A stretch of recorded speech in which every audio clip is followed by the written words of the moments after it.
My husband is parsley fancy, so best believe when I say he makes the richest, most delicious jollof rice. Yes, authentic Ghana jollof that you would ever taste.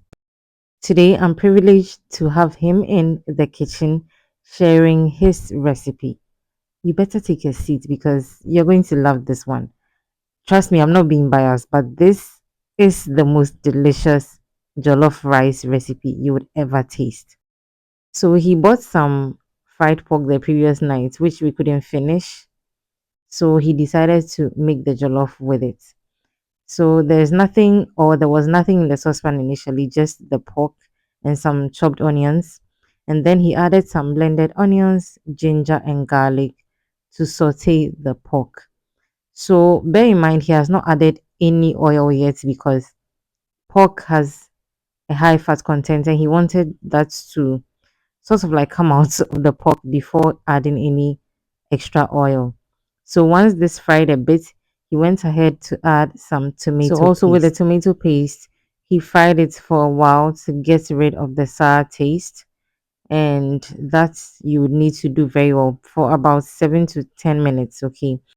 Oh, yeah, I have to say this. According to my husband, when you are making any dish, stirring a lot of times or continuously adds to the deliciousness. So please, if he's lying, then I'm also lying. But trust me, he's a good cook. So I believe that man. Okay.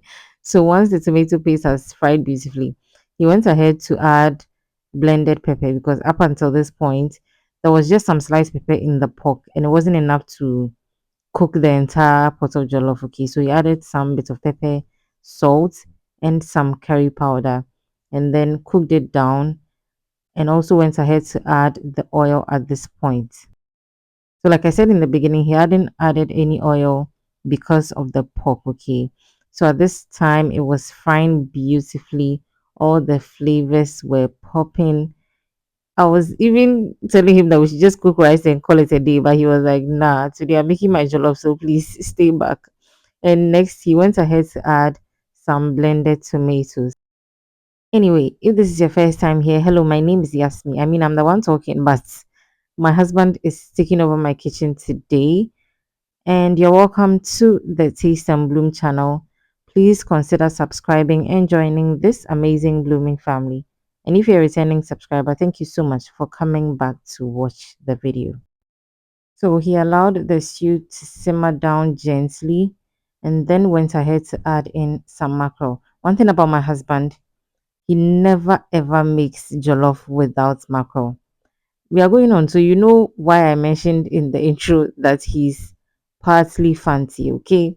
So he sort of like mashes the mackerel into the stew, okay, so that every part of the stew gets it. Next, he went ahead to add some corned beef. Yes, you see how he's sort of like tearing the corned beef apart. Every part of the stew has to get this. And honestly, he doesn't mind it sort of like vanishing in the jollof when it's done. Is the flavor he wants. That's what he said, okay? So, you know, some people will finish cooking the jollof and then add the corned beef so it's visible. He doesn't like it or he doesn't mind not seeing it. So, yeah, he added the corned beef as well and then gave the stew a good mix.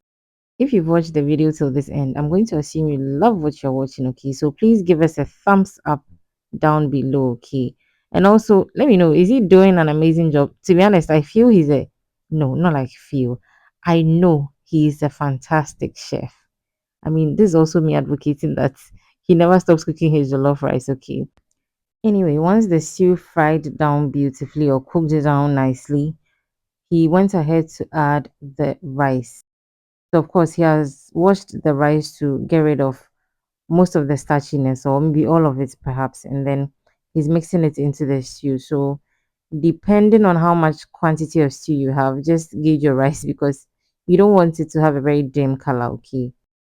And well, he explained that because the stew base has a lot of additions, do not add too much rice or else you will not have the color popping. So bear that in mind, okay? So here he was toasting the rice. So at this stage, he did not add any water. Okay, he wanted the rice toast, like I said, very well, and then for the stew to just coat every single grain of rice. Once he was satisfied with how the rice looked, he went ahead to add some water. So the water is meant to cook the jollof fully. Because he had toasted the rice a bit, he didn't want to add too much water or else it will become soft. Okay, so this is him giving it a stir, and then he covered it and allowed it to finish cooking. So the rice that he used does not require too much water to cook, so he had to be extremely careful so we don't end up eating soggy jollof rice. So in the background, we have frying pan on fire heating away. I'll let you know why the frying pan is out in a bit. One thing about my husband is that he will never eat jollof rice without eggs. But stay with me because he's just not going to fry the egg and just put it on it. No, just stay with me and see something. So this is him breaking the eggs like the chef that he is, and then he added just a bit of salt, nothing else. So he explains that if you are somebody who likes the vegetables or whatever extras in your eggs, of course you can add that at this point. Okay, so once the eggs were beaten to perfection, he went ahead to fry the eggs. Chef said I should give him a whisk, so I did. Okay, of course, he was still checking up on the jollof rice to make sure that it's cooking to perfection because it was going to receive the eggs very soon. Okay. So, onto the eggs. The oil is hot enough. He's going to go ahead and scramble the eggs. So, like I said, the idea is not to just fry an omelette, let me say, and then place it on top of the cooked jollof rice. No, he scrambles it first, and then I'll show you what he uses it for next. So for this recipe, he used 6 eggs, but he explains that normally if there was no extras like the corned beef, today I was even surprised he did not use sardines, but I'm sure it's because he added the mackerel. Okay.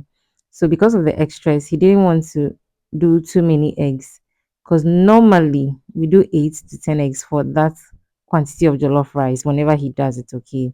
So once the eggs are scrambled, they go straight into the jollof rice. So he made sure not to make it dry. I'm talking about the eggs, right? Not don't overcook the eggs because they're going to continue cooking in the jollof rice as well. Honestly speaking, I feel like the fried eggs or scrambled eggs add some extra kick to the jollof. If you've not tried this before, you should because you'll be hooked, honestly speaking. And I'm not saying it because he's my husband, but I just love this recipe so much. So here he was mixing the rice with the eggs to make sure that every part of the rice gets some bit of eggs in there. The pork is also dancing in the corned beef to its here. You know, there's mackerel as well. So just imagine the kind of excitement that I had behind the camera because I was about to enjoy this jollof with the entire family, of course. At this point, he was feeling himself because the jollof rice was turning out just like how he always does it. Okay, baby, Charlie, I'm grateful to you for allowing me film this. Okay, so last ingredient is baked beans. Please, if you've not done this before, do it. Eh? You come back with a testimony because see, the addition of the baked beans takes the jollof rice to another level, and I love it when he does it. Honestly, it's like having salad but without the vegetables. I'm sorry to put it that way, but it's just amazing. It tastes delicious. Okay. I hope you're inspired to try this very rich and delicious Ghana jollof rice recipe. Let me know how you love the taste after you try this recipe. Okay. Don't forget to subscribe, leave a comment down below, give me a thumbs up, and also share on your way out. And until we meet again in another video, please don't forget to keep blooming.